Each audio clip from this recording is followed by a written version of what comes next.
శ్రీ గురుభ్యో నమః. మహాగణాధిపతి నమః. శివాయ గురు నమః. శ్రీ కామేశ్వరదేవి నమః. రేడియో సిటీ శ్రోతలకి శుభోదయ శుభాకాంక్షలు. నేను మీ సోమేశ్వర శర్మ. మేషం నుండి మీనం వరకు ఉన్నటువంటి రాశి ఫలితాలు నా పరిజ్ఞానం సహకరించిన మేరకు ఈ వారం రాశి ఫలితాలను తెలియజేస్తాను. ఈ రాశి ఫలితాలు ఈ నెల 22వ తేదీ నుండి 28వ తేదీ వరకు వర్తిస్తాయి. ముందుగా గోచారం.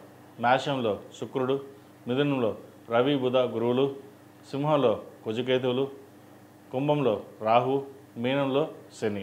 అలాగే చంద్రుడు మేషం, వృషభం, మిథున రాశుల్లో సంచారం. తదుపరి కర్కాటక రాశి. కర్కాటక రాశి వారికి ఈ వారం సానుకూల పరిస్థితులు గోచరించడం లేదు. ఇంటా బయట చెప్పుకోదగిన స్థాయిలో ఇబ్బందులను ఏర్పడతాయి.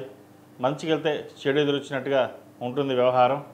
అయితే అష్టమంలో రాహు అంత బలంగా లేరు. భాగ్యంలో శని మటుకు బాగున్నారు వీళ్ళకి. అయితే భాగ్యంలో శని బాగున్నారు. దశమంలో శుక్రుడు కూడా వీళ్ళు బలంగా ఉన్నారు. కెరియర్ పరంగా ఎటువంటి ఇబ్బందులు ఉండవు. వ్యాపార పరంగా కూడా మంచి లాభాలు తెచ్చే విధంగా గోచరిస్తోంది. లాభాలు బాగుంటాయి. కష్టే ఫలి అన్నట్టుగా మీ కష్టం తగిన ప్రతిఫలం ఉంటుంది. ఇంట్లో పేరు ప్రఖ్యాతలు అంతగా లేకపోతే బయట మటుకి చాలా అనుకూలంగా ఉంది. కాబట్టి ఇటువంటి విషయ వ్యవహారాలలో ఎటువంటి సంకోచం లేకుండా మీ ప్రయత్నం మీరు చేయండి. మంచి ఫలితాలు సంప్రాప్తిస్తాయి. అదేవిధంగా భూమికి సంబంధించిన విషయ వ్యవహారాలు కావచ్చు, గవర్నమెంట్కి సంబంధించిన జిఎస్టీ, ఇన్కమ్ ట్యాక్స్ సంబంధించిన విషయ వ్యవహారాలు, కోర్టు వ్యవహారాలు మీకు సానుకూలపడతాయి. రాజకీయ నాయకులకు ఇది మంచి అవకాశం అని చెప్పచ్చు. రావాల్సిన పదవి ఏదైతే ఉందో అది వచ్చే అవకాశం గోచరిస్తోంది. సినిమాకి సంబంధించిన విషయ వ్యవహారాలు సానుకూలంగా ఉన్నాయి. సినిమా ఫీల్డ్లో ఉన్న వారికి మంచి అవకాశాలు కలిసి వస్తాయి.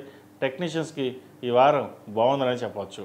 అయితే కష్టం తగిన ప్రతిఫలం వీరికి ఎక్కువగా ఉండదు. ఒక 10 పైసలు కష్టపడితే, ఒక 10 రూపాయలు కష్టపడితే 9 రూపాయలు రావడం అది కొంచెం ఇబ్బందికరంగా ఉంటుంది. సరే, ఏదేమైనా సరే పని ఉంది, చక్కగా ఉంది, ఉద్యోగం చేసుకుందాం, పని చేసుకునే భావనలోనే ఉంటారు. కాబట్టి ఇటువంటి విషయ వ్యవహారాల్లో ఇబ్బంది లేదు. అదేవిధంగా ప్రభుత్వ ఉద్యోగం కోసం ప్రయత్నిస్తున్న వారు కూడా కొంత సానుకూల పరిస్థితులు గోచరిస్తుంది. ఉద్యోగం లభించే అవకాశం ఉంది. ఎవరైతే విదేశాలకు వెళ్ళి ప్రయత్నం చేసుకోదలుచున్నారో విదేశాల ప్రయత్నాలు చేసుకోవచ్చు. మంచి అవకాశాలు కలిసి వస్తాయి. ఈ రాశులకు మించిన విద్యార్థులకు సానుకూల పరిస్థితులు గోచరిస్తోంది. విద్యా అవకాశాలు కలిసి వస్తాయి. విదేశాలకు వెళ్ళాలనుకునే వారికి మంచి అవకాశం వస్తుంది. సీటు విషయంలో, యూనివర్సిటీ విషయంలో జాగ్రత్తలు తీసుకోవాలి. ముఖ్యంగా వైద్య వృత్తిలో ఉన్నవారు, అలాగే సాఫ్ట్వేర్ రంగంలో వారు జాగ్రత్తలు తీసుకోవాలి. బ్యూటిషియన్స్ కావచ్చు, టెక్నీషియన్స్, ఫ్యాషన్ డిజైనింగ్ వీరికి రంగాల వారికి చాలా అనుకూలంగా ఉందని చెప్పచ్చు. సినిమా రంగానికి సంబంధించిన ఇన్స్టిట్యూట్స్ ఏవైతే ఉన్నాయో ఈ వారం వీరికి బాగుంది. అలాగే ట్రావెల్ ఏజెన్సీకి చక్కగా ఉంది. ఇంపోర్ట్ అండ్ ఎక్స్పోర్ట్ లైసెన్స్ వారికి బాగుందని చెప్పచ్చు. అయితే విద్యార్థులు విదేశాల్లో చదువుకునేటప్పుడు కొంత ఇబ్బందికరమైన వాతావరణం ఉంటుంది.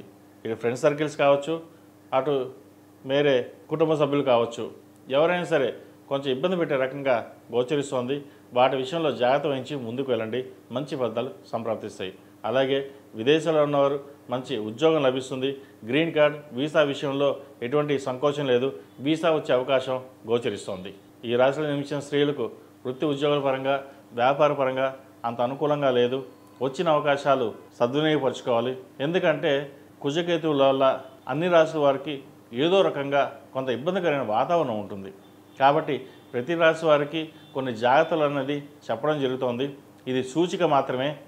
ఏదైనా ఉంటే పరమేశ్వర అనుగ్రహం. మీ పని మీరు చేయండి. తర్వాత ఆ ఫలితాలని భగవంతుడే మీకు అందిస్తాడు. కాబట్టి ఈ రాశిలో జన్మించిన స్త్రీలు వృత్తి ఉద్యోగాల పరంగా, వ్యాపార పరంగా జాగ్రత్తలు తీసుకోవాలి. కుటుంబ పరంగా కూడా చిన్నపాటి ఇబ్బందులు ఉండే అవకాశం గోచరిస్తోంది. సంతానం మటుకి అభివృద్ధి బాగుంటుంది. ఆరోగ్యం పట్ల జాగ్రత్తలు తీసుకోండి అంతే. వివాహం కాని వారికి మంచి సంబంధం కుదురుతుంది. వివాహ ప్రయత్నాలు చేసుకోవచ్చు. వచ్చిన సంబంధం జాతక పరిశీలన చేసుకుని ముందుకు వెళ్ళడం చెప్పదగిన సూచన. ఈ రాశివారు ప్రతిరోజు ప్రతినిత్యం ఓ నిమిష ఒత్తుతో దీపారాధన చేయడం, అలాగే బుధవారం నాడు గణపతికి గరికతో పూజ చేయడం చెప్పదగినది. ద్వితీయంలో కేతుకు అధిష్టాన దేవత అయిన గణపతికి ఎంత చక్కగా పూజ చేసుకుంటే ఎటువంటి ఆటంకాలు లేకుండా కొన్ని మంచి ఫలితాలు సంప్రాప్తిస్తాయి. అదేవిధంగా సుబ్రహ్మణ్య పాశుపత హోమం చేయించడం చెప్పదగిన సూచన. ఈ రాశిలో జన్మించిన వారికి కలిసి వచ్చే సంఖ్య 4, కలిసి వచ్చే రంగు ఎల్లో. ఏదైనా పని మీద బయటకు వెళ్ళేటప్పుడు బుధవారం కానీ శనివారం నాడు కానీ వెళ్ళండి. మంచి ఫలితాలు సంప్రాప్తిస్తాయి.